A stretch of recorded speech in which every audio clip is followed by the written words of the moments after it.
मानसियाबो बिराद मोजांखा बयबो फैनानै नायै जानो हागोन नै मानसिखौ नायदो आरो जादो बकदो दे दा बिदि आरोखि माथो बावनो ने मानसिखौ नाय आरो जा मानसिखौ नाय आरो जा आरोखि बयनिसिमबो गोजोननाय जासिहरनाय थाबाय दिनै दंफैयो आङो फिन आइ फुवालि पिकनिक स्पटआवहाय ओमफ्राय दा आदामोना कमिटिनि दैदेनगिरिफ्रा एसे आपडेट होफंबाय होननायलाय आं एसे आपडेट होनो नागिरदों आरोना दिनैहाय 21 तारिख रबिबार जाहैबाय ओमफ्राय दिनैहाय माबायदि पिकनिक जागिरिफोरा लावखार ओंखाम जागिरिफोरा माबायदि दावबायफैदों आइ फुवालि पिकनिक स्पटआव आं एसे नोंथांमोननो भिडिअनि गेजेरजों देखायनि ओमफ्राय नैबेयावहाय मा अपेनिं जाखो एसे देखायलाङि दै ओमफ्राय जायफोरा जाफैनो गोसो नोंथांमोना फैनानै जाफैदो ओरैबायदि मोजां जायगायाथ' नोंथांमोनाथ' जायफ्रा फैबाय मिथिखागौ नै आंनि बेकग्राउन्ड थिंजायजों नायदो दिनैहाय गोबांथार दाब जायगानिफ्राय पिकनिक पार्टिफोर दङ आरो नै जोबनो गैयै गारि लोब दै ओरैबायदि मोजांखा जायगायाबो बैग्रि साया गोजानै ओरैबायदि क्लिन ओमफ्राय दैनि थाखायबो खुनु प्रब्लेम गैया दै दंखल दोनानै होजोबखादों ओमफ्राय बेजों लोगोसे फायखानाव थांनायनिबो थाखायबो बिराद मोजां सुबिदा बैथिंजाय बानायना होजोबखादों बिराद मोजां एभेलेबेल खिग्रा फायखाना आरोखि जेनिबो अभाब गैया नोंथांमोननो आं एसे देखायनि दै जायगाखौ नायना लादो ओमफ्राय बैथिंजाय सेल्फि पइन्टआबो बिराद मोजांनोखा दाखालि भिडिअआवनो नोंथांमोना नुखाबाय जानांगौ सेल्फि पइन्टफोरखौ माबायदि क्वालिटि बानायदों देग्लायनि बोसोरावहाय होमब्ला एसे नायलांदो दिनैनि पिकनिक जागिरि दावबायारिफोरखौहाय दा आङो बे आइ फुवालि पिकनिक स्पटनि कमिटिनि भाइस प्रेसिडेन्ट आदा दङ नै आदानिफ्राय फंनैसो मिथिनानै लानि दासिमाव लावखार ओंखाम जागिरिफोरा माबायदि दावबायफैदों ओमफ्राय बेजों लोगोसे नोंथांमोननि बे आइ फुवालि पिकनिक स्पटआव मा जेनेबा लाबोदेरनाय जाखो बेखौ एसे ओमफ्राय SOP हिसाबैहाय माबायदि सोलिफैनांगौ फंनैसो मिथिहोनो थाखाय खावलायनाय थाबाय जोंनि जेनाखि बे आइ फुवालि पिकनिक स्पट इक' टुरिजम नैबेयावहाय जोङो दाखालि 13 तारिखआव जोंहा अपेनिं जाबाय दा 13 तारिखआव अपेनिं जानायनिफ्राय मथा-मथि दिनैसिम दा जेरैबायदि जा पाब्लिकफ्रा फैनानै लैहोर फैगासिनो दं आरो जिनिखि फैग्राफोर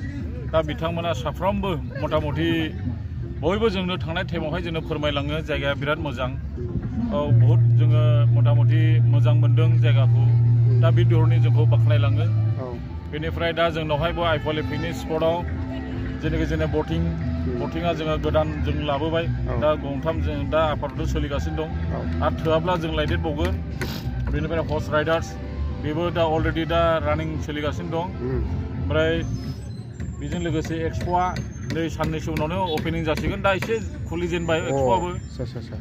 कयेकथा दखानफ्रा जाजेनबाय बेनिफ्राय जेनेखि बेवहाय ड्रागन बे माबा दं दा बेबो दा सोलिगासिनो दं बेनिजों लोगोसे जेनेखि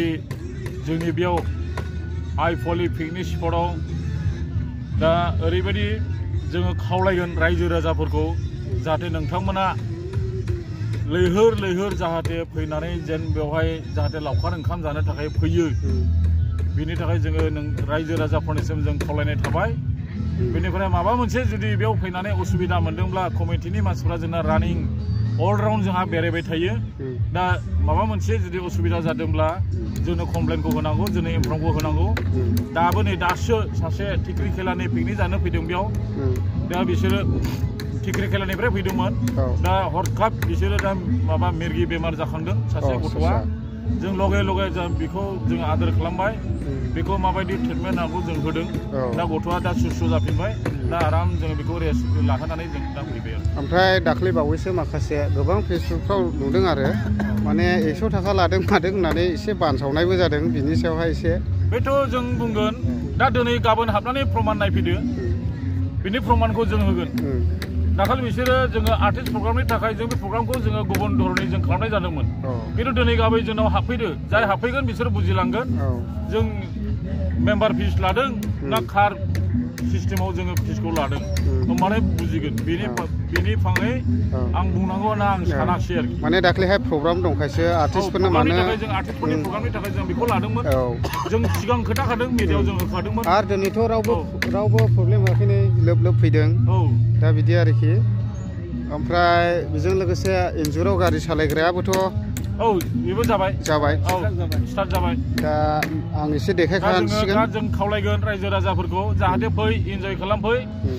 खिन्थु जाहाथे मोनानि 6타नि सिगां जाहाथे बे जोंनि पिकनिक स्पटनिफ्राय थांफिनो आरोखि बेखौ जों खावलायगोन आरोखि दा बेबायदि सानसे जानो हागोन रंजा बाज्ल' गोसोबायदि खिन्थु 6टानि सिगां बे जों बे माबानिफ्राय माने सोरां बारां थांनाया बयनिबो थाखायनो मोजां आरोखि गाव गावनि थाखायनो सेल्फि पइन्ट जाहैबाय दाखाल देखायखादों सेल्फि पइन्टखौ नैबेबायदि क्वालिटि आरो बेयावहाय जुबिन गार्ड दं ओमफ्राय फैलाव आदा दं दा बेबायदि आरोखि ओमफ्राय नै जायफोरा दिनैहाय पिकनिक जाफैदों दावबायारिफोरखौ नायनो जेरैबो गारि आरो बुंजोबनानै दं नै एसे आं देखायलाङि दे माबायदि गारि फैदों माबायदि पिकनिक जादों नै ओमफ्राय नै ओरैबो नै जेरैबो बरथिक आरो सुपार गारि आल्ट्रा गारि कार जेरैबो बुंजोबनानै दं नै नै बिफां साया साया नै जेरैबो नायदो नै आं संजोबनो हानाय नङा दे महायनिफ्राय पिकनिक जाफैदों नै आं एसे ओरैहाय दावखोयोब्ला लेफ्ट साइडजोंनिखौ आं एसे देखायग्रोदों नै जेरैबो गारिया नै बुंजोबनानै दं दै हाई क्वालिटी पिकनिक स्पट जेरैबो पिकनिक पार्टी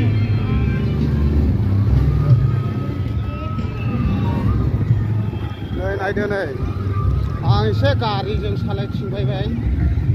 नै आरो जुदि बे डिसेम्बर बायोब्लाथ' आरो दाबुंबावसै बेसेबां पिकनिक जागोन निउ इयाराव दा माने क्रिसमासनि थाखाय एसेब्लाबो बेस्थ' दङ नालाय खामानियाव दा बे हिसाबैनो एसे जायगाया बेफोरो गेप्स थादों आरो नङाब्लाथ' बेफोरो जायगा मोननाय नङा नै जेरैबो पिकनिक पार्टी दै नै नायदो नै आं एसे देखायस्रोलाङि बायदि ओरैनि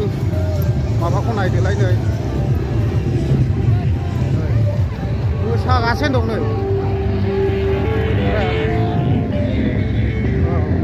ओमफ्राय नै बैफोरथ' फुरा एक्सप' बायदिसिना ट्रेन गारि हनै साइथिं ट्रेन बैयो नुदों दा ट्रेन गाखोनो मोनगोन नै बासै माजे दंफैजोबो नै फुरानो आं एसे गारिजों देखायजोबनि बहाय मा दं मा गैया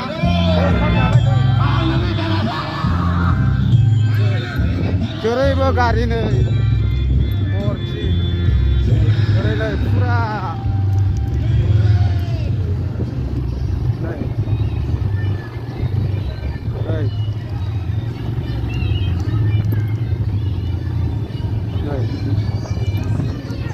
रायजोफोर नै बियो फुरा माबा जाहैबाय बियो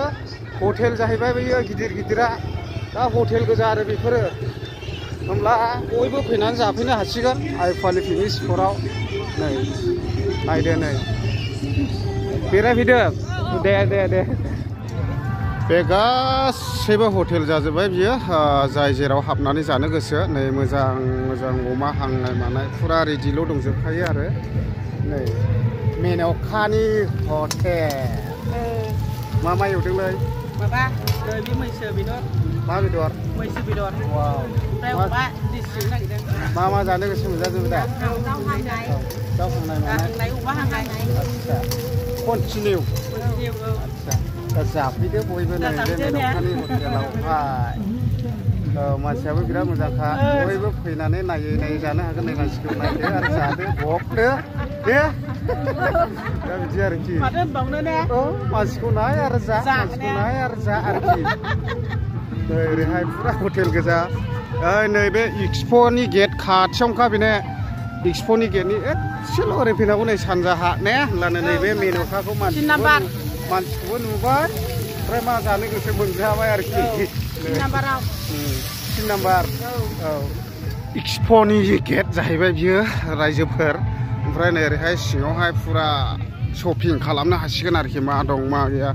गासिबो दंजोबो नै बिनानावमोना माबा बे बायजेनबाय खोमालै सोंलालां ओमफ्राय नै ओरैहाय बैयो फुरा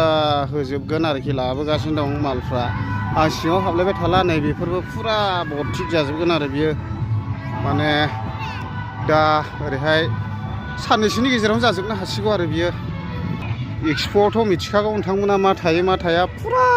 संसार जानायाव थोरसि लथा माबा माबि हेन थेन फुरा बे बुस्थुफोरखौबो मोनजोबगोन आरोखि नै ओमफ्राय नै नायदो माबायदि स्टाइल बरियाल' जाखाबाय नै जाथावथावल' आरोखि बाय ना बाय बिगोमाया नै